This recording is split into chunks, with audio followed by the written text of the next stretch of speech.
দুর্ভাগ্যবশত আমি একজন TET two qualified overage candidate এখন।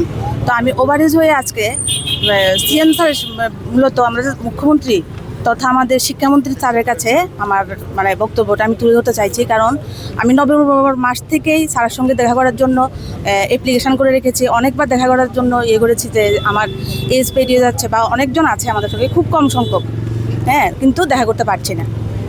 এই জন্য আজকে আমি এলিমেন্টারিতে এসেছিলাম। তো এসে দেখেছি ভাই বোনরা সবাই এখানে পোস্টের জন্য এসছে। তো আমিও একটু এলাম আমার দাবি না আমার আবেদন মুখ্যমন্ত্রীর কাছে জানানোর জন্য, আমাদের শিক্ষামন্ত্রীর কাছে জানানোর জন্য। কারণ আমি দেখা করতে পারছি না, ওনার কাছে যেতে পারছি না। তাই আপনাদের মাধ্যমে আমি ওনার কাছে আমার মনের ইয়েটা জানাতে চাইছি। অনেক বছর পর টেট পরীক্ষা হয়, তারপর এর মধ্যে আমি একজন হাউসওয়াইফের অনেক দায়িত্ব থাকে। একজন আদর্শ বউ ঘরের, একজন আদর্শ স্ত্রী, একজন আদর্শ মা, যে দায়িত্বটা সবচেয়ে থেকে বড়। তো আমার সন্তানকে আমি বড় করে পড়াশোনা করিয়ে, আমার সন্তান 12 পাস করেছে তখন আমি টেট কোয়ালিফাইড করছি। কতটুকু পরিশ্রম করলে আমি এই পরীক্ষাটা উত্তীর্ণ হয়েছি। স্যার, আপনার কাছে আপনার কাছে আমার রিকোয়েস্ট যে অন্যান্যবার যেমন ওভারেজরা পেয়ে যায়, আমরা জানি যে কেউ এখনো পর্যন্ত বাদ যায়নি, সবাই পেয়েছে। তো আমাদেরটা একটু বিবেচনা করবেন, যাতে আমরা কালকে থেকে ফর্ম ফিল আপ শুরু হয়েছে, কিন্তু আমরা ফর্ম ফিল আপ করতে পারছি না, পোর্টাল এটা সাপোর্ট করছে না। তো এটা আমাদের কি দোষ স্যার? আমরা তো কোনো দোষ করি না, আমরা তো অনেক পরিশ্রম করে, অক্লান্ত পরিশ্রম করে একজন হাউসওয়াইফ হয়ে।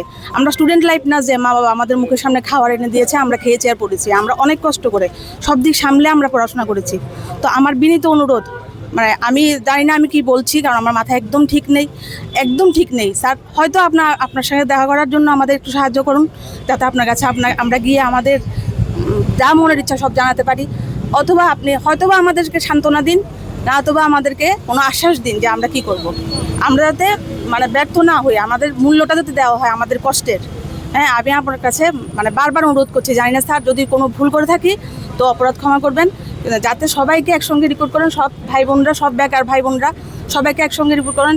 খুব কষ্ট পড়াশোনা করে পরীক্ষার হলে গিয়ে, এক্সাম হলে গিয়ে, আমি যখন পরীক্ষার হলে এক্সাম দিচ্ছি তখন বারবার মনে হচ্ছিল যে আমার ছেলে পরের সপ্তাহে নিট পরীক্ষাতে বসবে। আমি কতটুকু কষ্ট করে এটা করেছি আমি নিজে জানি।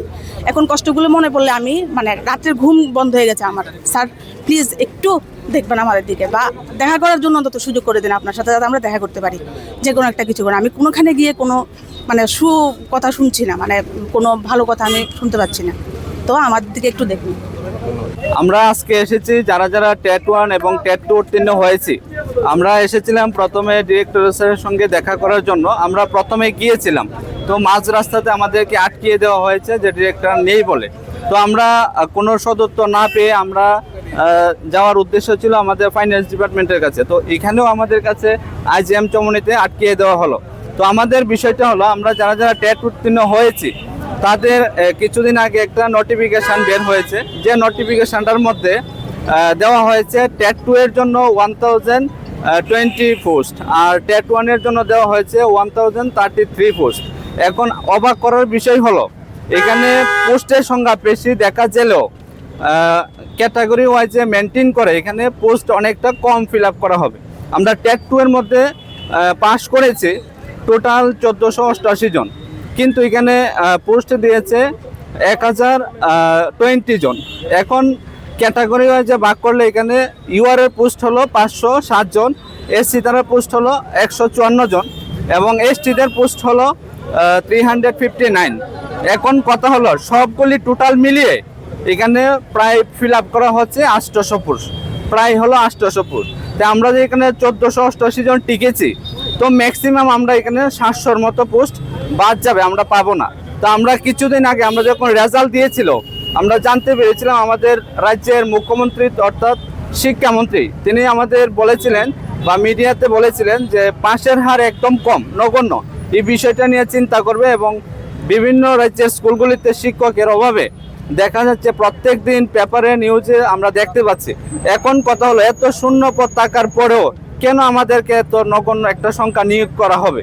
আমাদের দাবি হলো সবাইকে একসঙ্গে নিয়োগ করতে হবে, আর এই দাবি যতক্ষণ না মানা হবে আমরা আন্দোলন থেকে সরব না, আমরা আন্দোলন চালিয়ে যাব। এইটাই হলো আমাদের মূল বক্তব্য। পদের সংখ্যা বৃদ্ধি করা। হ্যাঁ, আমাদের দাবি হলো পদের সংখ্যা বৃদ্ধি করে রিজার্ভেশন পলিসি মেনটেন করে সবাইকে একসঙ্গে নিয়োগ করতে হবে। কারণ হলো যেহেতু পোস্ট আসে, আমরা আরটিআই এর মাধ্যমে জানতে পেরেছি প্রায় 4000-এর মতো পোস্ট আছে, টেট 1 এবং টেট 2 দুইটা মিলে। তো এখানে পোস্ট দেওয়া হয়েছে 1020। তো এখন দেখা গেল এখানে এসসি তারা যারা টিকেছে 400 প্রায় 75, আর ইউআরএ টিকেছে 885। ক্যাটাগরি যে মেনটেন করলে আমরা এখানে শুধুমাত্র চাকরি পাবো 700 জনের মতো, আমরা প্রায় 400 জন বাদ চলে যাব। এখন কথা হলো শূন্যপদ থাকার পরেও কেন এত নগণ্য শূন্যপদ দেওয়া হয়েছে, এটাই আমাদের দাবি যেন অতি সত্বর শূন্যপদ বাড়িয়ে আমাদেরকে নিয়োগ করা হয়।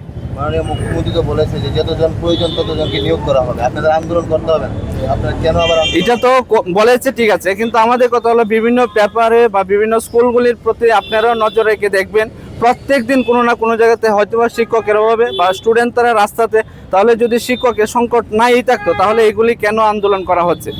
আমার কথা হলো যে জিনিসটা শিক্ষা, স্বাস্থ্য, এই জিনিসগুলি নিয়ে যেন আমাদের রাজ্যের মুখ্যমন্ত্রী বিষয়টা গুরুত্ব সহকারে দেখে এবং যে আমরা যারা পাশ করে আছি তাদেরকে যেন অতি সত্বর নিয়োগ করার ব্যবস্থা করে।